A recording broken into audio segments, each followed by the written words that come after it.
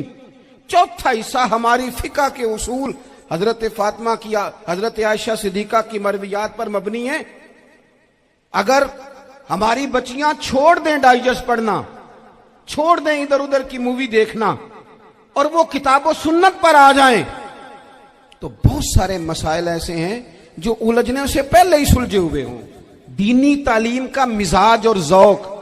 اور دوسری آیہ کریمہ میں نے تلاوت کی، اللہ کریم نے قرآن مجید میں فرمایا یا ایھا الذین آمنوا قوا انفسکم واہلیکم نارا، اے ایمان والو خود بھی دوزخ کی آگ سے بچو اور اپنے گھر والوں کو بھی بچاؤ. او والد، وہ ماں جو بچوں کو بھوک سے بچانے کے لیے محنت کرتی ہے، ان کو مایوسی سے بہت سارے ماں باپ ایسے ہوتے ہیں جن کے پاس کپڑے لینے کے پیسے نہیں ہوتے عید پہ. کیوں؟ اذان شروع ہوگی جی. عزیز بھائی، جس طرح ہم اپنے بچوں کو دیکھیں، بہت سارے ماں باپ کے پاس گنجائش نہیں ہوتی، لیکن اس نیت سے کہ بچوں کے دل ٹوٹ جائیں گے، عید پہ کیسے گزارا کریں گے، مشکل سے بھی کپڑے خرید کے دیتے. اس طرح ہم اپنے بچوں کو بھوک سے، پیاس سے، مایوسی سے بچاتے ہیں. اس طرح ہمارے رب نے ہمارے ذمے لگایا ہے کہ تم اپنے بچوں کو کوشش کرو دوزخ کی آگ سے بچانے کی. حضرت عمر فاروق رضی اللہ تعالیٰ عنہ نے عرض کیا تھا یا رسول اللہ صلی اللہ تعالیٰ علیہ وسلم، اس آیہ کریمہ کا معنی کیا ہے؟ تو محبوب کریم علیہ السلام نے فرمایا عمر، جن چیزوں کا اللہ تمہیں حکم دیتا ہے تم اپنے گھر والوں کو ان چیزوں کا حکم دو، جن چیزوں سے رب رسول تمہیں منع کرتے ہیں اپنے گھر والوں کو ان سے روکو، اپنے گھر کے اندر نفاذ دین کرنے کی کوشش کرو. میرے بھائی، بہت زیادہ آزمائش ہے ہمارے گھروں میں، بے چینیاں ہیں، اضطراب ہے، بچوں میں سختی ہے، بہن بھائی ایک دوسرے کے ساتھ لڑتے ہیں، مزاجوں میں تلخی آ گئی. کیوں بھلا؟ اس لیے کہ ماں باپ کو جو بہترین کردار اور جو حسین طریقہ گھر میں اپنانا چاہیے تھا. بچے تقریر باہر سے سنتے ہیں لیکن وہ فالو اپنے ماں باپ کو کرتے ہیں. اگر ماں باپ میں حوصلہ ہو، صبر ہو، اطمینان ہو، خودداری ہو، تھوڑے پر گزارا کرنے کا مزاج ہو. دیکھیں نا، آج ڈپریشن ہے، ٹینشن ہے، پینکس اٹیکس ہیں، بڑی ساری چیزیں آ گئی ہیں. کیوں بھلا؟ صبر نہیں، تحمل نہیں، بردباری نہیں. آزمائے. ایک دن ایک بچہ میرے پاس آ گیا مدرسے کا اور آ کے وہ رونے لگا. میرے گھر والے کہنے لگے کھانا چھوڑ دیں، پہلے اس کی بات سن لے. میں نے کہا پتر کیا ہوا؟ کسی نے مارا ہے؟ کسی استاد نے؟ کہنے لگے نہیں حضرت،